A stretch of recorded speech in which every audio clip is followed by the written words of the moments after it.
Have you ever found yourself in a situation that just felt off? You couldn't quite put your finger on it, but something about the way a person was interacting with you made you feel uneasy, perhaps even a little manipulated. It's like being in a play, but you haven't been given the script, and everyone else seems to know their lines. You are left doubting your own judgment. Well, you're not alone. We've all been there, and that feeling might just be a sign that you're dealing with manipulation. Think about a magician, a master of illusion. With a flick of the wrist and a few carefully chosen words, they can make you believe the impossible. They distort your perception, leading you down a path of their choosing, all while making it seem like it was your idea all along. Manipulation, in a way, is like a magic trick of the mind. But instead of pulling rabbits out of hats, manipulators pull strings in your emotions and thoughts, often without you even realizing it. They make you question your own reality, making you doubt your judgment and even your sanity. But here's the good news. Just like a magician's trick can be broken down and understood, so too can the tactics of a manipulator. By learning to recognize the signs, you can pull back the curtain and see the manipulation for what it is. You can regain control of your own narrative. You can protect yourself from those who try to make you the puppet in their play. This is not about becoming cynical or distrustful of everyone around you. It's about empowering yourself with knowledge, about learning to distinguish between genuine kindness and actions with hidden motives. It's about setting healthy boundaries and protecting your emotional well-being. It's about understanding that manipulation is, at its core, a form of emotional abuse. It can leave lasting scars, impacting your self-esteem, your relationships, and your overall mental health. Just imagine the weight of constantly being made to feel like you're wrong, like your feelings are invalid, like you're the problem. That's the reality for many people who are trapped in manipulative relationships.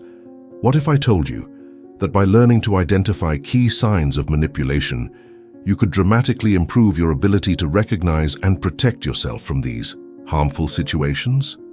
Would you be interested in learning more? These signs are not just theoretical concepts. They are real, tangible behaviors that you can observe in your everyday interactions. They are red flags that, once you know what to look for, can help you navigate complex social situations with greater confidence and clarity. So let's begin this journey together, shall we? Let's explore the subtle, and sometimes not so subtle, ways in which manipulators try to control and influence others. One of the most insidious tactics manipulators use is a combination of repeated personal attacks coupled with immediate minimization. Imagine a friend, a co-worker, or even a family member who constantly targets your insecurities. It is like they have a sixth sense for your vulnerabilities, and they exploit them without mercy. They might make snide remarks about your appearance, your intelligence, or your abilities. They might disguise these attacks as jokes or constructive criticism, but deep down you know that their words are designed to hurt you, to chip away at your self-esteem. Each individual comment might seem insignificant on its own, but the cumulative effect can be devastating. And here's the tricky part. When you try to confront them about their behavior, they minimize your feelings. They might say things like, "You're overreacting," or "I was just kidding," or "Can't you take a joke?" They dismiss your concerns, making you feel like you're the problem. This is a classic manipulation tactic, known as gaslighting. They are making you question your own perception of reality. It is as if they are rewriting the script of your life, making you just a character in their twisted play. Let's consider a real-life example. Imagine a young woman named Sarah who is constantly belittled by her partner. He makes fun of her career aspirations, calling them cute and unrealistic. He criticizes her cooking, her clothes, even her laugh. Whenever Sarah tries to stand up for herself, he accuses her of being too sensitive or dramatic. He tells her that she is lucky to have him because no one else would put up with her. Over time, Sarah starts to believe him. She starts to doubt her own worth, her own abilities, her own sanity. That is the power of repeated personal attacks and minimization. Pay close attention to the frequency and intensity of these attacks. Are they isolated incidents, or is there a pattern of behavior? Now, not all manipulation is so overtly aggressive. Sometimes it comes disguised as kindness, but a very specific kind of kindness, a conditional generosity, a kindness with strings attached. We all appreciate acts of kindness, don't we? A helping hand, a thoughtful gesture, a generous gift. But what if those acts of kindness came with a hidden price tag? What if they were not genuine expressions of goodwill, but rather carefully calculated moves in a game of manipulation?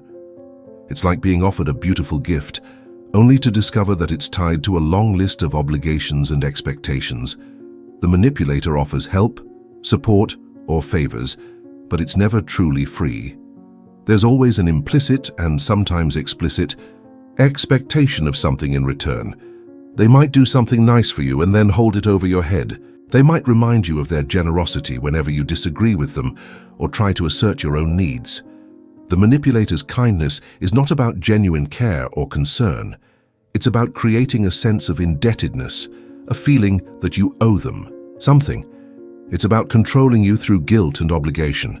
Think about a coworker who always offers to help you with your projects, but then constantly reminds you of their assistance, expecting you to return the favor by supporting their ideas, even if you disagree with them. Or consider a friend who always picks up the tab at dinner, but then uses it as leverage to make you feel guilty about not spending enough time with them. Observe if the help seems disproportionate or if there's an unspoken or clearly stated request in return. The key here is to distinguish between genuine altruism and calculated manipulation. True kindness is given freely, without any expectation of reward. Another way manipulators exert control is by subtly, yet consistently, minimizing your problems while simultaneously emphasizing their own. Have you ever tried to share your struggles with someone, only to have them immediately turn the conversation back to themselves?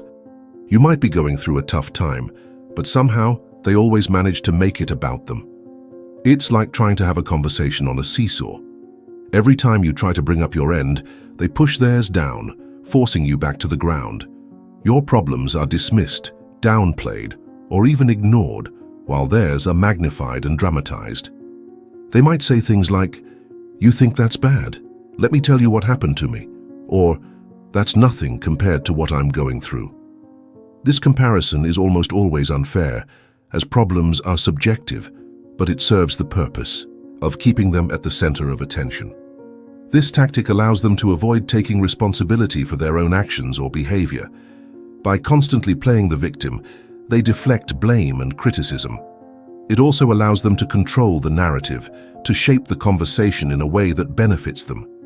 Imagine a friend who always complains about their relationship problems, but whenever you try to talk about your own relationship, they quickly change the subject back to their own drama. Analyze if there's genuine empathy or just an attempt to shift responsibility.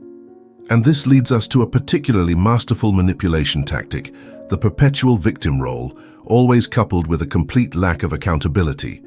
This is where the manipulator portrays themselves as the innocent bystander who is always wronged by others or by circumstances beyond their control. They are like a professional actor who has perfected the art of playing the victim, always ready, with a sob story or an excuse for their behavior. They are never at fault, never to blame. It's always someone else's fault, or the world is simply conspiring against them. They might tell you tales of woe, describing in detail how they've been mistreated, misunderstood, or taken advantage of. They might exaggerate their problems, or even invent them altogether. They might portray themselves as helpless, powerless, always needing to be rescued. They ask for help with tasks they can perfectly do by themselves, and they do it just to keep you close and engaged with them. The problem is that they rarely, if ever, take responsibility for their own actions or for the consequences of those actions. They are masters of deflection, always finding a way to shift the blame onto someone or something else. They might apologize, but their apologies are often empty, insincere, or followed by a long list of justifications and excuses. Consider a coworker who constantly misses deadlines but always has a long list of excuses. They never take responsibility for their lack of organization or poor time management. Instead, they play the victim. By learning to recognize these 4 signs of manipulation, the repeated personal attacks followed by minimization, the conditional kindness that always comes with strings attached, the subtle art of minimizing your problems while emphasizing theirs, and the constant victim role played alongside a refusal to take accountability, you can protect yourself from becoming entangled in the web of deceit and control that manipulators weave. You can learn to trust your instincts, to listen to that inner voice that tells you when something feels off. You can set healthy boundaries, assert your own needs, and build relationships based on mutual respect, trust, and genuine care. Remember, knowledge is power. The more you know about the tactics of manipulators, the better equipped you'll be to identify them and to protect yourself from their influence. This is not about becoming paranoid or suspicious of everyone around you. It's about becoming more discerning, more aware, more empowered to make choices that are in your best interest. This journey of understanding manipulation is not just about identifying these behaviors in others. It's also about looking inward, about examining our own behaviors and motivations. It's about asking ourselves tough questions. Have we, perhaps unknowingly, used any of these tactics on others? Are we contributing to a culture of manipulation, or are we actively working to create a culture of empathy, respect, and genuine connection? These are not easy questions, but they are essential if we want to build healthier relationships and a better world. The change starts with us, with our willingness to be honest with ourselves and with others.